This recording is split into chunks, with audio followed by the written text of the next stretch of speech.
Hi, everyone, and welcome to this session of the Thriving Families Africa Summit. Today's conversation sits at the heart of strength, of vulnerability, the inner life of fathers, their faith, and what it means to lead, and not just to lead, but to lead with love and to lead with faith and to lead with, I think, compassion. And our guest today is JB Destiny, who has been my coach in the program that on purpose and destiny, purpose and design. I guess Yes, destiny, I've used yes. the name. And I went through that program way back in 2022. It was very, very transformational for me. And it just brought such clarity for me in terms of my vision and my purpose and a confidence that I did not have before. And so I'm really thankful that I went through the program. And I know now it has a new name and you'll tell us a little bit about it. But Coach JB is a spiritual leader, he's a mentor, and he's also a father, not just biological, but a spiritual father. And his work has helped shape a lot of destinies, really. And we are really, really glad that you're here. And thank you for joining this conversation, Coach JB. Thank you so much for having me. It's an honor to be here. Yeah. Yeah, thank you for saying yes. And we can just start off by you telling us who Coach JB is and the Global School of Missions, the FARM Global School of Missions. You Yes. there? So who am I? So as you said, JB Destiny. I wear many hats. Yeah, I wear many hats as a coach. Mm. Um, Having founded the Farm Global School of Missions, which runs it runs a number of programs, including the 1 year program that you have mentioned, which we now call the Seed program. Mm. It's the core program, 12 months of purpose around life purpose, identity, calling. So this is the main program that we run. We have we're putting out others, but still around the same thing. So that's what we run at the Farm Global School of Mission. So I function in that capacity as a coach in that space. Passionate about raising people, raising leaders, raising visionaries to, fulfill God's purpose for their lives in different spheres. I also do financial coaching. Yeah, financial coaching. We have financial classes that run alongside with the Farm Global School of Missions. And on that, I am also an entrepreneur. Mm. Yes, I run a couple of businesses. So that's in a nutshell is what I do. Yeah, like we mentioned, a father. Um, One of my favorite things to do. Mm. Yeah, fatherhood is one of my favorite things to do. Mm. Yeah, also one of the major points of perplexity in my life. So it sits in that tension. Mm. Yeah, it sits in that tension. But I consider it the greatest calling that I carry in everything that I do. Mm. Yeah. Yeah, and there's a lot of conversations around the crisis of fatherhood, the quiet battles that fathers carry that they don't really talk about. And you have sat there and you have sat with men and dads and walked with dads who struggle quietly today. What are those things that they rarely say out loud? Mm. You're going to say out loud today. Yes. Uh, if I was to, put it into one like the biggest battle, which is a quiet battle, I would say it's with okay, I can spread it this way. So there's the feelings of inadequacy. Mm.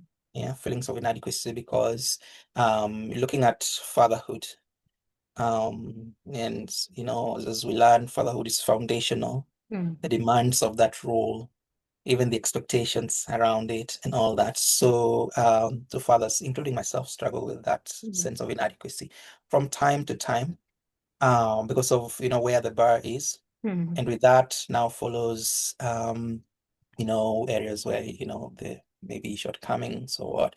So the guilt around that and even shame, yeah, guilt and Mm. even shame Mm. around, what you are not able to do, the standards that you're not able to meet. So further struggle with that. I have struggled, Mm. yeah. with those feelings, and battling with what it means to be a father. Mm. I think can look at it in terms of what it means to be a father in this day and age, Mm-hmm. because that adds a dimension to it, Mm. with the shifting world and the shifting roles and the shifting perspectives Mm. across generations. Mm. Yeah, so I would sum it up to that. Yes, yes, Yeah. battles with inadequacy. Battles with inadequacy. And I mean, you've Yeah. really named things that we don't name, like shame, feelings of shame that come, Mm, especially feeling like you're not matching up to what expectations. And just raising children in this day and age is not a walk in the park. There is so many mm, voices telling us what we should be, what we should mm. not be. I'm a parent coach, so I lent to that voice about to people. I'm one of those voices of what you should be and what you should not be, and it can be very, Yeah, very overwhelming. But yeah. then you bring in also the spiritual aspect of it. So I don't know if you have any stories that you can share that just captures that emotional and spiritual weight that Mm, fathers carry. Could be from your own experience or just work in ministry as well. mm. So if I was, I mean, to go all the way back, I think I've always desired to be a father, Mm. actually from childhood. Okay. So it was a dream. That's the thing. I had something about desiring to be a father, Mm. and I guess it was majorly because I was gonna say I had, but I have a really good father, a Mm. really good father. He's been that person to me, and shaped from childhood watching him. So I guess I wanted to imitate that, and Mm. so I was really looking forward to get into fatherhood. Now fast forward to adulthood, and getting into the space. um so my getting into the space of fatherhood, so I would say I got into it without sufficient knowledge. And by sufficient knowledge, I mean just not having a perspective as to what this is, Mm. what I am getting into, let alone the spiritual dimension of it. Yeah. Yeah. And I was just going to step into it, like, do what I saw my father do. Right. Yeah. So anyway, learned a couple of things the hard way. Mm. Yeah, learned a couple of things the hard way. Made some good calls, made some calls that were not so good. Mm. And through that process, I also learned an important truth about fatherhood. Mm. And that brings in the spiritual element of fatherhood, because I learned that fatherhood is a representative role, and this was particularly freeing for me. Mm. Yeah, that the fatherhood, and just connecting it to our Heavenly Father, Mm. and realizing that as fathers we're called to represent God to our families, represent God to the people, and our fatherhood. And so we're talking of the family space, spiritual fatherhood. So I'd say it was freeing for me, because number one, it introduced me to a deeper expression of fatherhood, just understanding the depth of God's love. Mm. And then number two, it also freed me from the burden of responsibility, Mm. because I could defer to somebody else. Mm. Yeah, just embracing my own, where I would fall short, but Mm. realizing that I could defer to God. Mm. And I began to understand fatherhood from that spiritual perspective, and I realized that you know, yeah, that fathers can call on God, that they can pray, and they pray that they can get the help they need to be who they need to be. And that to be a father, I don't need to be perfect. I don't need to know everything. I don't need to check all the boxes. Mm. Yeah. But for me, the confidence that comes from knowing who does all those things, knowing who checks all the boxes, knowing who has all the answers, So it's just like having this really heavy backup system. Mm. So, with the perplexities I have carried over the years around, shortcomings in fatherhood, I think anchoring it up on the foundation, the divine foundation Mm. has helped me to weather some of those things, and some very complex seasons. Mhm. Yeah. Yes. Yes. Yeah. Um. Mhm. Yeah. Yeah. Mm, Yeah. I mean, I see that picture, and a lot of people, including myself, have struggled with our fatherhood space mm, because of, past experiences. And for me, that has really, I've had a lot of turmoil in my God space, especially mm, seeing God as a father. It's been more God as my CEO, God as the one who gives me direction, God as the one who gives me wisdom for business ideas and for writing this thesis and for writing this mm, grant. It's very easy for me to relate to that. But God the mm, Father space has been such a journey for me. And just speaking to that space, to what mm, it is that you see with a lot of people in ministry and how that affects them. You mentioned that you had a good relationship with your father, and I'm sure that also influenced how you have drawn from God the Father. Would you just mm. put a bit into that space? All right. Mm. Um. Yes. Yes. So because and just looking at fatherhood, it's humanly speaking, and I did mention my father, and who he is. Mm. He's still alive. Mm. He's 85 now. Wow. Um, he's 85 and still cycling, so I'm very happy about that. Wow. That's amazing. Yeah. Yeah. So, who he is, and so. mm, I say that recognizing that I mean, now from where I sit, I look at I look at gaps that he had, areas that, things he fell short. He wasn't perfect. And I Mm. think that needs to be said. I think what really inspired me about him was the way he responded to the perplexities of his time. Okay. Yeah, and there's a lot to draw from that. And yes, that relationship has shaped my perspective of the Heavenly Father Mm. and my God space. And so, I mean, it's true that our Father concept does affect our relationship with God and introduces that tension, like Mm. you're saying, where trying to assign this term God, a Father, to God, but the term itself carries with it the emotional, and yeah, it carries a lot with it. It takes a bit to free, I Mm. mean, to disconnect the two and see God for who he is. Mm. So even as I reflect on my father space and my God as father space, I see that my father, even, as in with everything that inspires me about him, plus his weaknesses. Mm. And when I got God, I got to know him as a perfect father, as a father who was able to fill in, as a father who was able to fill in all the gap for me. Mm. Yeah. Mm. And and I guess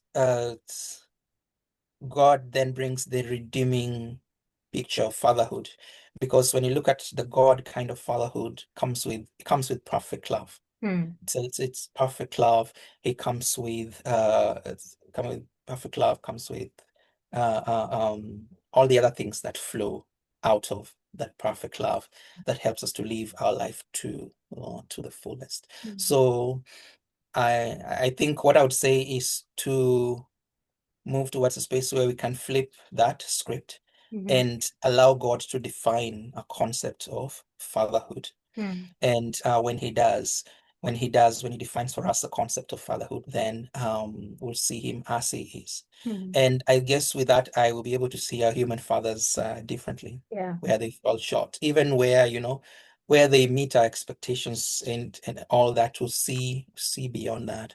And I guess fathers also, when when we as fathers draw from the Heavenly Father, Mm. we're able to have a reference that fills the gaps that we are not able to fill. Mm. Because here's what I believe, that what we see as a dad gap Mm. is essentially a God gap, Okay. essentially a God gap. Okay. And when we meet God, the Heavenly Father, he's able to fill those gaps, like the tensions you're describing, and all of that. But getting to know God, who's the ideal Father, he's able to walk you through those journeys and bring, this perfect love that casts out fear, that Mm. brings about healing, that brings you to a place of purpose and identity. Mm. So, and again, identity is one space that really expresses so, and fatherhood has a lot to do with the establishment, the restoration of identity. Yeah, yeah. Yeah, I love the link between fatherhood and restoration of identity. Um, Mm, there's a lot of lostness because of this fatherhood crisis, and sometimes, you talk about parents make mistakes, and the disconnect comes.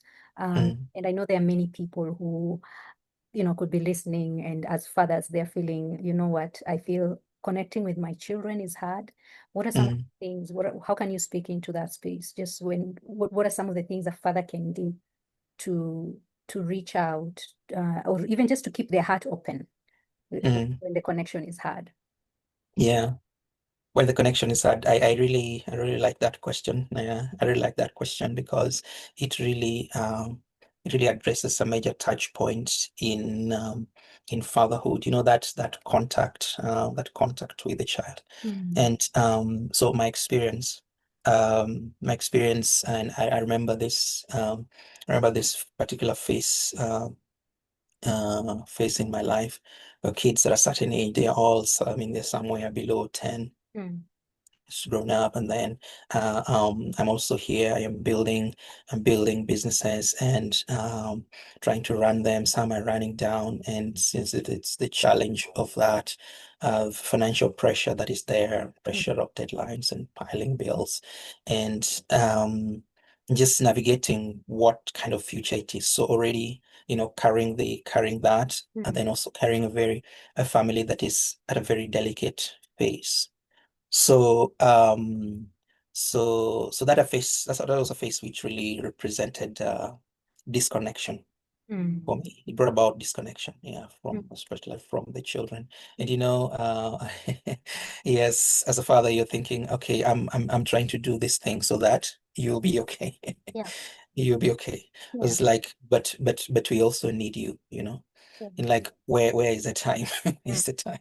Mm. Yeah, and what I learned that love is equals to time, Mm. and that whatever I do, I need to create the time. And so more and more I would see, the conversations get harder and harder. I remember those days when I was working 18, 19, 20-hour days, sometimes even up to 22-hour days. Yeah, and so I remember one of those days, and I decided to go, and we went out as a family for lunch, and was sitting there. I was sitting there, and I've been on this drill for months. I just realized how disconnected I was, not just with them, but with all of life. Like I could not connect. Yeah, I could not connect. Mm. So, and then also struggling with the fact that mm, at the time I felt they do not understand Mhm. what I am correct. So there's a lot of disconnection there, which then makes conversations harder. Conversations, more about do this and do that, Mhm. and how is this and how that, and this Mm. taken care of, that taken care of. Mm. So uh, a number of things happened which changed my trajectory from a spiritual point of view, mental, emotional, and I Mm. began to live my life more from a point of rest. Yeah. And I realized, from that I drew an important truth um, that when we as fathers, are stretched in that way, and we drained out, have this empty cup. Mm. Yeah, I feel like the cup is empty, and you get in the family space, and you have to give, and that now creates other things. I think at the foundation of it, I would say it's important for us as fathers to pursue wholeness. Yeah, to pursue wholeness in every sense, spiritually, mentally, emotionally. Recognizing that it's not just for you, it's for the people. But then also now I started looking for practical ways to to engage, practical ways to engage. A lot that I learned from you. Yes, a lot that I learned from you. Yeah. And so, trying to get that reconnection back. One particular habit that comes to mind is the pause. The pause, it's always been helpful. I had somebody say that there's a good reason why the bomb counts down from 10 before it explodes. And what reason is that? I don't know what the reason they give it, but from this side, at least how I watch it in the movies, Yeah. is that it gives them time to disarm it. It That's a, gives them time to disarm it. And I found that counting down from 10 helps us to be able to disarm some things. So, that moment when you're able to make the pause and, just that pause and composure. And, I'm able to tell him, okay, son, um, looks like we're both tired. Okay, let's just rest, enjoy the evening, and then tomorrow we can pick up that conversation. Okay. Yes. That can save a building from burning down. It's true. It can. So that just that governance, because even as I say, pursue health, it's a process. Yeah, you won't figure it all at once. So while you're in the process, there needs to be a way to put controls. The fire you use to cook your food can also burn down the house. It's all about controls. Yeah, having controls. So yeah, so I try to implement those, slow down, listen more, but also being proactive.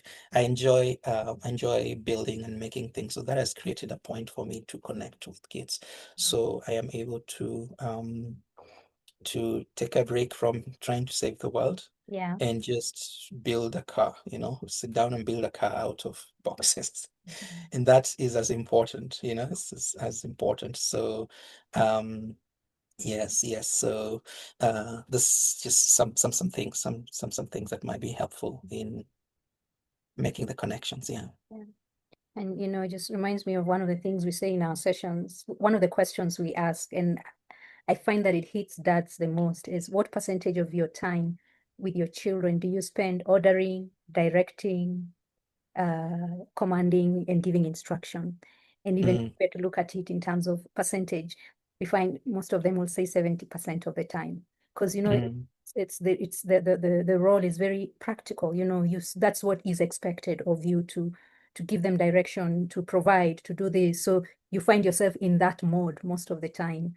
But now you're talking mm, about presence, you're talking about yeah. pause. And when we now find ourselves maybe going to the other extremes and we need to repair, how does repair look like when you have quote unquote messed up as a dad? Yeah. That's it's a challenging one. It's a challenging one for dads, I must say. Mm, Must say it's a challenging one. Mm, you know, uh, I would rather go around it and find some way to, skip to the good part and and all of that. And I think it's more challenging for masculines.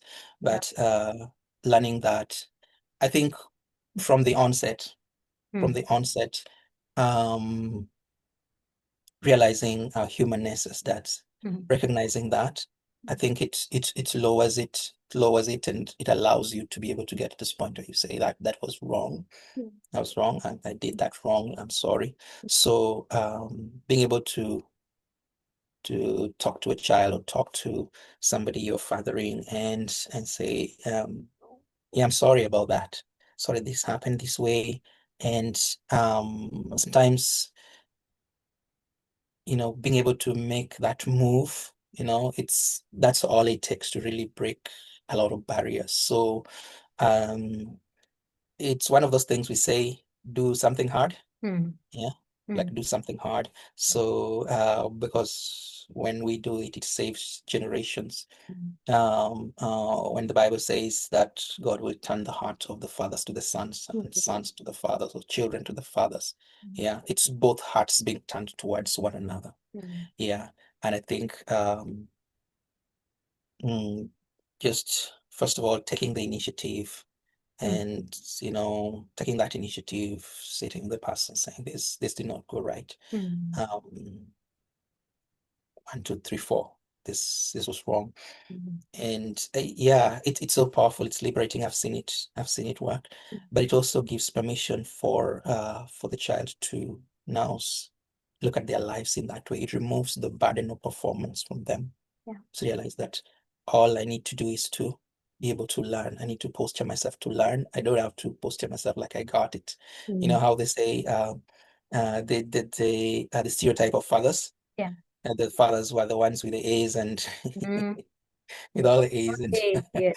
so I saw this messy one online where they say how the picture the fathers give that how they went to school, you know.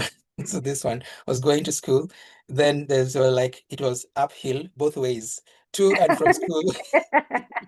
Yeah. It was it was uphill both ways, and then Yeah. he broke his arm while on his way to school and fixed it back because going to the hospital is weakness. Yeah, so yeah, that stereotype. At another level of exaggeration, you know? Yeah, Totally, totally. yeah, yeah. Mm. Yeah, And I know it takes a lot of self-awareness, a lot of work, a lot of your own inner work to be able to even get to that point.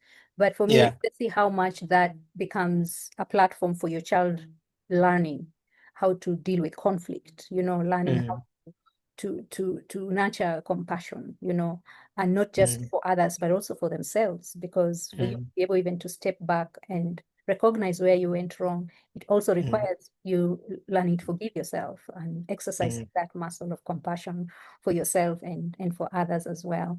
So I'm True. just thinking about you said a little bit earlier about the fears and the doubts that and the guilt that sometimes fathers carry. And from your Mm, work, I know you alluded to it, maybe you can just repeat or add to it. From your work, yeah. what helps fathers to move from that self-criticism to a place of hope, to a place of action even? Mm. Mm. Um, I would say the way we learned fatherhood was is broken. Mm.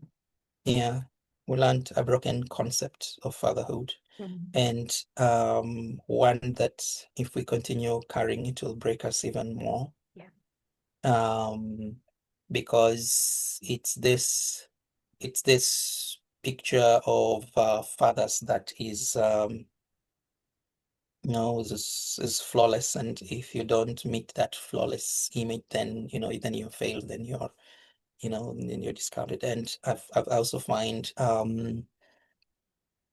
to a large extent the society can be quite unkind to fathers, Yeah. and fathers can be held to such almost it's a very high standard, almost Unrealistic. like you don't unrealistic standards here Yeah. until you don't have room um yeah, for mistakes. I think learning fatherhood like that in itself it creates this mm, yeah, it creates this concept so that when the father does fall short, it becomes it's almost a death sentence.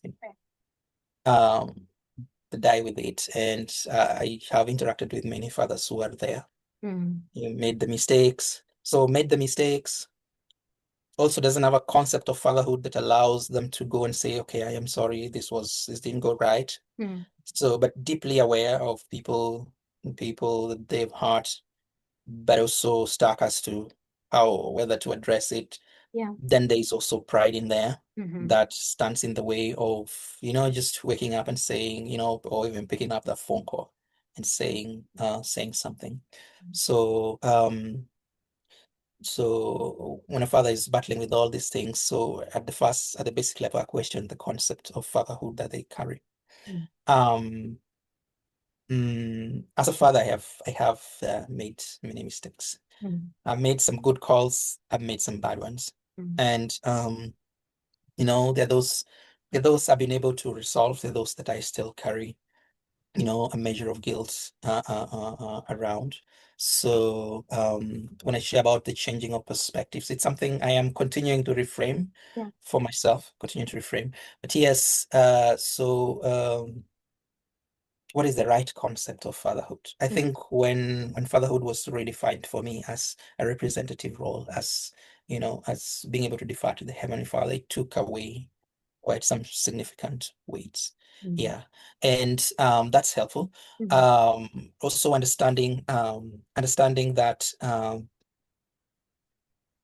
guilt is backward facing, mm-hmm, grace is forward facing. mm-hmm, So with grace that is forward facing, you're telling yourself, okay, I I have come short here. I mm, have failed here, but I can be able to do better. mm, I can be able to do better. The fact that there's tomorrow, there's an opportunity to change something. yeah, I think that's one of the beautiful things in life, yeah, that you can wake up tomorrow and start afresh. yeah, Yeah, and no matter how bad it is, that there's opportunity to start again. yeah. That hope that we can all start again. Mm, Um, yeah, and so reframing it so that you see your fatherhood as, as much as you're raising children, you're raising people, mm, you're also growing, you're also learning. I mm, think opening ourselves up to learn. yeah, Yeah. I would carry guilt and condemnation to the measure that I feel I should have been perfect. mm, But mm, I'll carry grace if I learn that I'm learning. I'm a student too. yeah, Yeah, I am a student too.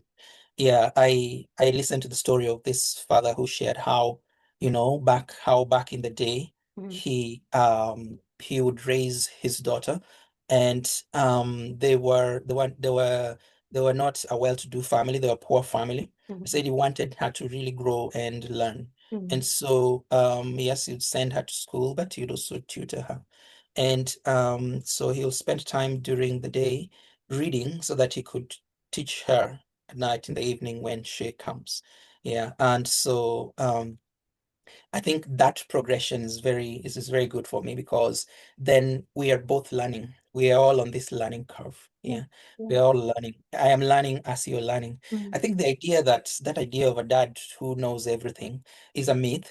I think it's a myth. yeah, And I'd like for a frame of a dad who creates that atmosphere where we're all learning, we're all discovering, we're all on an adventure together. mm, Yeah, and that will remove the unrealistic expectation, and the problem the mm, problem of guilt that was there.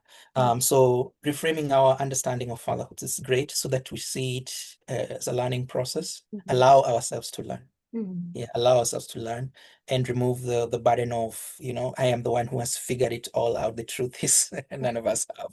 mm, Yeah, yeah, yes, none of us have.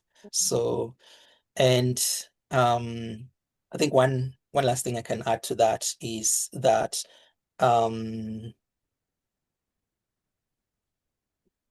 the strength to connect. mhm, Yeah, the strength to connect. Um, this, I think, this a strong person is the one who is able to reach out, yes, connect, yes, say, I am sorry, yeah, say, let's try this again, yeah, say, can we start over? mhm, Yeah. And even if the fault is not on your end, the strength to be able to know that, yeah, I can initiate, I can, and I think that's a major thing. mm, I think instead of trying to be perfect fathers, I think we should be more of responsive ones mhm, in whatever case we are, so that in whatever situation we are, so that in the situation I am responsive. Let me just explain this. mhm, The idea that mm, and this is something I learned through my own fatherhood process. I learned that one generation's perplexity is the next generation's defining moment. mm, mm, Meaning that when I am going through my own perplexities as a father, mhm, that the next generation is watching, but what they're learning from is my response to the perplexity. You know, that thing of, will I respond in fear or will I respond in faith? Will I respond in pain or will I respond in purpose? You know, will I respond? How do I respond to my perplexities? I think as fathers, sometimes we want to hide those things. We want to appear to be strong. But just observing my son, I see that when I'm going through, you know, a set of challenges, that's when he's really, really looking. Yeah, it's really looking. He's keen to see my response to it. The situation's notwithstanding, because situations come and go, but my response is what teaches him how he will respond to it. You know, if you look at the Bible, for example, yeah, Abraham responded to his perplexity by lying. So did Jacob. So did Isaac, so did Jacob. Yeah. So learning from that. And I think mm, yeah, learning that um to be open and vulnerable in such cases, to be responsive. I think that's the point I wanted to make with that, the strength to be responsive in such cases rather than isolate, disconnect, and you know, and such like things helps us to you know, you find that your people will even participate in the process, and it's so learn how to master their own situations. Yes. Yeah. Mhm. I mean, there's a lot you are saying there. The power of learning alongside your child. I am learning, let's learn together. That, you know, make the first move, especially when it comes to repair. That Mm, you have the responsibility, and also when you look at the power dynamics, you hold more power and more authority. And I think there's something very powerful about someone who has charge over children or over young or over people they are influencing, to actually be the one to make that first move to say, I was wrong. There's a mm, level, there's power, there's healing that happens there. There's so many lessons that happen there, rather than sit and mm. wait, you're the child, come to me and seek forgiveness or seek amends. I think that's a very powerful thing. And I think the Yes. other thing that you're saying is it's never too late. You have tomorrow. You can start again. You can start Mm, for as many times as you need to. Those are the simple lessons, we are gaining in this summit, and we are finding more and more that really it's in the simplicity of the true. lessons. There are no complicated tools in that. And as we sit and just think about and wind down, think about, fathers, what final message can you leave about faith, about love, and just this long journey of parenthood, and also just a realistic way to rebuild connection. I know you have said it, you've Mm, subsumed it, but I'd like us to just pull that out and just speak it, as we also just give them final words of encouragement. mm. Mm. All right. I like what you're saying around the simple things. Mm. Yeah, the simple ways to restore connection. Yeah. Yeah, and that's the beauty of it. Um, fact so simple that we lose them Sure. for that very fact that they are simple. Yeah. Yeah, the tendency to look for complex answers. Mm. Um, mm, I'd like to frame it this way, that fatherhood is a powerful force Mm. in life.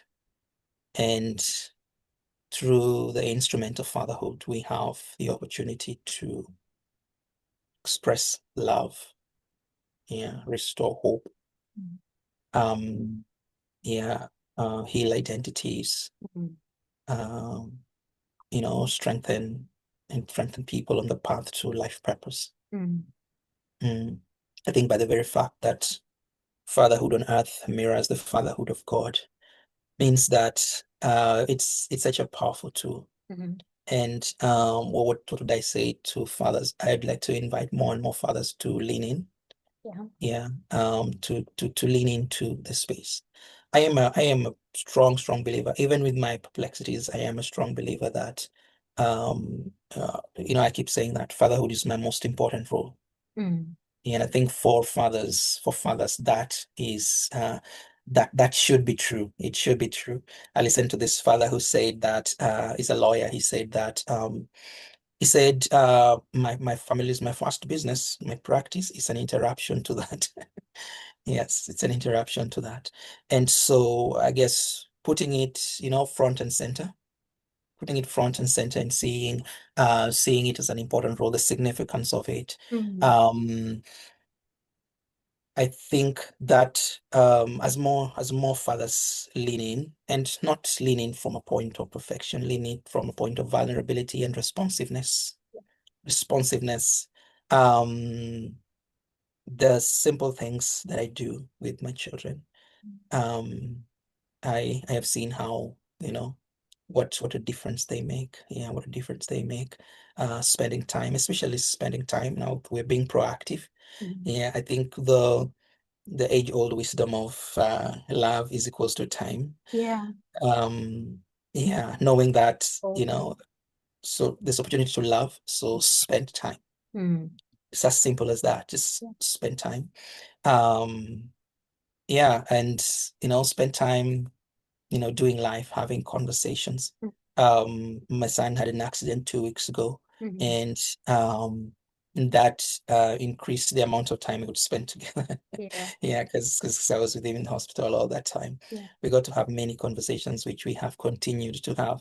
Mhm. So it's an unfortunate situation, but it has still helped us to up the dose of the time we spent together.